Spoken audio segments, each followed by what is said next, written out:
lesfrançais.presse. Bonjour à toutes et à tous et bienvenue sur lesfrançais.presse. Mes invités aujourd'hui sont Nathalie Guzot et Bernard Virlaude, cofondateurs de Moséacte. Bonjour à vous deux. Bonjour Jérémy, merci de nous accueillir aujourd'hui. Bonjour. Eh bien, écoutez, c'est avec plaisir. Plus que l'appellation de votre entreprise, ce sont vos actions qui ont retenu mon attention, et notamment Citoyens des Deux Rives. Alors Nathalie, pourriez-vous nous la présenter brièvement ?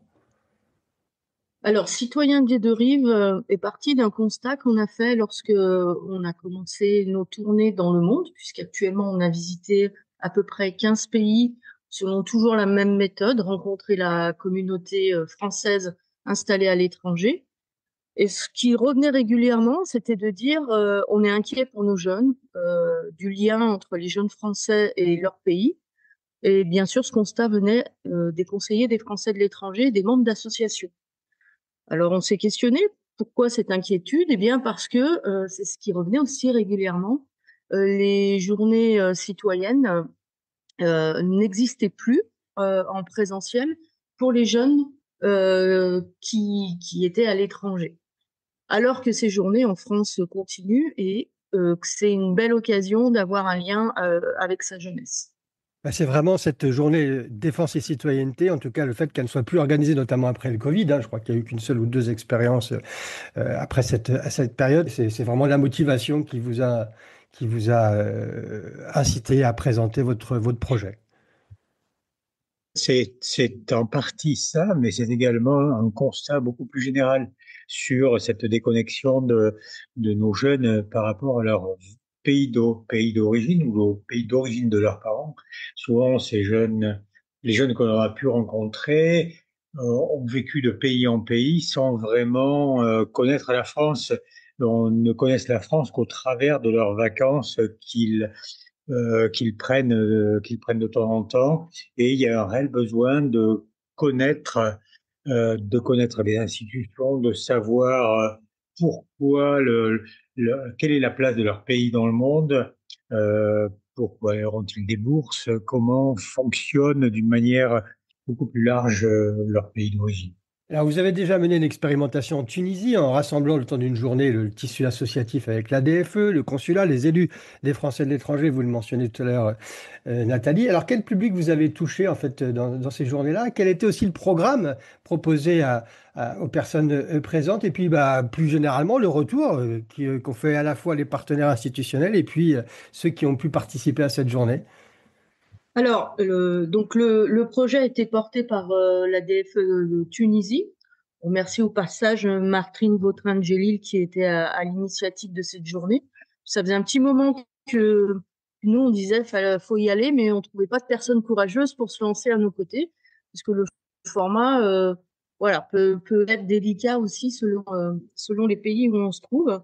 Donc, avec Martine, on a décidé de cadrer l'intervention et de cibler les jeunes franco-tunisiens qui n'avaient pas forcément accès aux différents lycées AEFE de Tunisie, mais qui avaient toujours cette faculté d'être comme, et on va rendre le titre aussi à Martine, puisque c'est elle qui l'a trouvé, citoyen des deux rives. On est à cheval entre deux rives, on est cette ambiguïté parfois entre deux pays, en plus dans ce cas-là de cultures différentes. Et on s'est dit comment est-ce qu'on va construire cette journée. Et donc on a décidé de faire appel aux partenaires institutionnels, donc l'attaché de défense, la consul générale, Madame l'ambassadrice, et puis également des gens qui étaient plus à Paris, comme le ministère de l'Europe et des Affaires étrangères, le député de la circonscription, un sénateur, de manière à avoir un panoplie d'intervenants qui puissent expliquer leur rôle dans le monde actuel et dans notre pays. On a voulu aussi à ce que ce soit interactif. On s'est dit, c'est des jeunes, donc au final, qui avaient entre 11 et 20 ans. Au début, on s'était dit 13-15 ans, puis au final, on s'est aperçu qu'il y avait une telle demande qu'il fallait mieux prendre tous ceux qui avaient envie de venir. On s'est dit, on va faire des ateliers pour que ce soit interactif et pas seulement quelque chose en mode conférence. Et c'est vrai que ça s'est très bien passé. Donc, on a commencé par reconstruire le programme de la journée défense avec l'attaché de défense.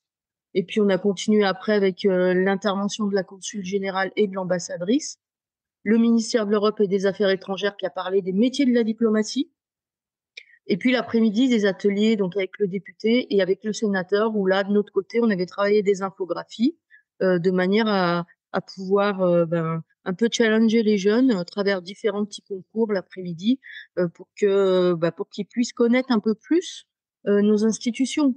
On parle de ce qui se passe dans le monde, de ce qui se passe en France. Euh, Ça serait dommage que uniquement ce qui est véhiculé dans les médias laisse penser à nos jeunes que la politique, ce n'est que ça. C'en est une partie, pas toujours la plus belle, mais notre pays, nos institutions sont construites sur des valeurs des républicaines et des valeurs fortes. Et je crois qu'en ce moment, c'est là-dessus qu'on a besoin d'appuyer. Et le fait de pouvoir se confronter au rôle du député et non pas à ce qu'on peut en voir quelquefois, c'est très important. La même chose pour les sénateurs et la même chose pour les conseillers des Français de l'étranger. Et C'est c'est tout aussi ça qu'on a voulu mixer et on s'est dit, bah maintenant, allez, on se lance, on y va, et ça s'est très, très, très bien passé. Alors, vous parliez, Nathalie, d'un format délicat selon les pays pour les citoyens des deux rives. Au début du mois de septembre, la mort d'un ressortissant tunisien à Marseille a déclenché une crise diplomatique entre Paris et Tunis. Et plus généralement, ce sont les relations franco-maghrébines qui ne sont pas au beau fixe. Mais dans un contexte tel que celui-ci, est-ce que votre projet, justement, citoyen des deux rives, peut améliorer les liens entre la France et les pays de l'autre rive de la Méditerranée, ou bien ça peut être aussi un frein et que ces tensions peuvent compromettre toute nouvelle initiative, parce que est-ce qu'en Tunisie, un nouveau rendez-vous est prévu?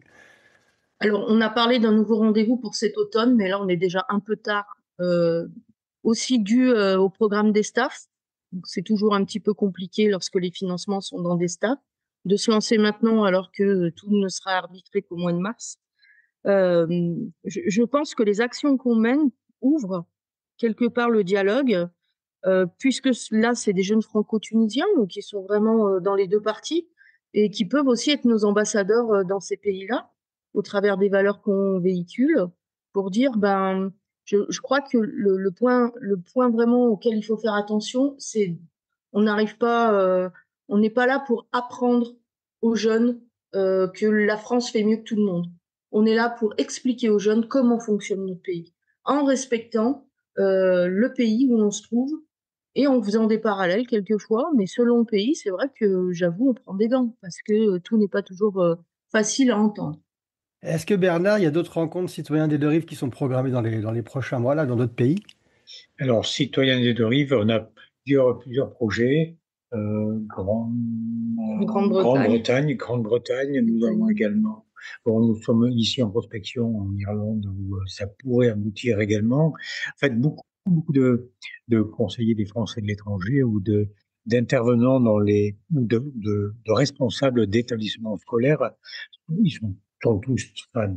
On a bon espoir que une première expérience en Tunisie, des projets qui voient le jour dans d'autres pays donnent l'exemple et que l'on puisse euh, étendre ces journées parce que c'est un besoin qui est réellement avéré, qui était satisfait, comme tu le dis, Nathalie, par les journées de défense et de citoyenneté. Ces journées de défense et de citoyenneté vont prendre un nouveau format en France. Nous avons pu rencontrer les responsables de ces journées la semaine dernière et qui, dans un premier temps, mettent ça en place en France, puis dans les dom-toms et envisagent fortement de l'organiser à l'étranger également pour les Français. Mais peut-être dans une perspective un peu plus lointaine. Alors, est-ce que Citoyens des deux rives, finalement, n'envoie pas un message aux autorités françaises pour leur dire, avec une volonté humaine, avec une volonté politique, on peut organiser les journées de défense et citoyenneté, et si l'État ne le fait plus, c'est aussi une façon de dire, laissez au secteur privé avec les associations la possibilité de s'organiser. C'est un peu ça aussi, peut-être, le message. C'est un peu ça, on peut aussi être complémentaire, puisque nous, on n'est pas du tout dans une démarche de dire on va faire mieux que vous, l'État. C'est juste dire, vous avez un format qui est en train de se créer pour l'étranger. Ce qu'on propose, nous, c'est pas qu'une journée liée à la défense, mais c'est vraiment quelque chose de beaucoup plus global. On dit tout le temps, la population française à l'étranger grandit. Je crois que notre président voulait aussi que les lycées français s'épanouissent de plus en plus à l'étranger. Donc tout ça, c'est la force de nos pays. Et notre force, c'est peut-être aussi d'aller chercher des formats. Un format français n'irait pas à l'étranger. Il y a tellement des spécificités et autre chose à apporter que la défense proprement dit, qui est important pour qu'on comprenne maintenant plus que jamais, pour qu'on comprenne dans quel contexte mondial on se situe et l'importance de la défense de notre pays. Mais tout le reste, je dis, on est des jardiniers, il faut essaimer, il faut planter, on verra ce qui en sort, mais ces jeunes, c'est une force vive et ça a une importance incroyable pour notre pays. Et c'est vrai, en effet, que si l'État n'arrive pas à monter un format qui puisse aller au-delà de ce qui est fait actuellement, pourquoi pas le confier à d'autres simplement, comme c'est fait dans beaucoup de domaines sur beaucoup d'autres sujets. Et ben pour le confier à d'autres, vous sollicitez, vous l'avez évoqué tout à l'heure, le programme STAFF. Je rappelle que c'est un dispositif de subvention de la France envers le tissu associatif de nos compatriotes vivant à l'étranger. Vous les sollicitez pour justement aider à l'organisation de votre rencontre, mais au-delà, c'est aussi un label que le ministère de l'Europe et des Affaires étrangères pourrait vous apporter. Vous avez confiance sur sur ce soutien de la part des autorités pour la suite? Je crois en effet que nous, on dit toujours dans notre entreprise, c'est la preuve par l'exemple. À force de prouver que ça peut fonctionner, à force de dire on n'est pas dans une démarche commerciale, on est une entreprise engagée et nous, ce qu'on veut, c'est dupliquer. Dupliquer, ça veut dire aussi que le format qui est mis en place en Tunisie, et il est made in Mosaic, mais après, on le donne bien volontiers aux associations et aux conseillers, on forme bien volontiers les gens qui veulent le continuer, parce qu'il n'y a rien de compliqué. Par contre, ce qu'on sait, c'est que si on est là parce que les conseillers, les associations, elles sont comme en France, elles n'ont pas de temps. Et c'est une grosse organisation, une journée citoyenne, parce qu'il faut calibrer, on accueille des jeunes, donc tout est à calibrer au millimètre près. Les contacts et tout ça, ça prend énormément de temps. Mais moi, je suis assez confiante en me disant, à force de le faire, on va finir par reconnaître, au-delà du prix ADFE qu'on a eu cette année, on va finir par reconnaître la qualité de ce qui est fait et surtout le sur-mesure. Ce qu'on fait en Tunisie n'est pas ce qu'on fera en Grande-Bretagne et n'est encore pas ce qu'on fera en Italie. On a la capacité de s'adapter puisqu'on a cette connaissance des différents pays. Eh bien, écoutez, merci beaucoup Nathalie Buzot et Bernard Virlaude pour votre engagement citoyen aux côtés des consulats, des ambassades, des conseillers des Français de l'étranger et de tous nos expatriés. Merci à vous. Oui, merci beaucoup. Et on se retrouve très prochainement, toujours sur lesfrançais.press. C'était lesfrançais.press.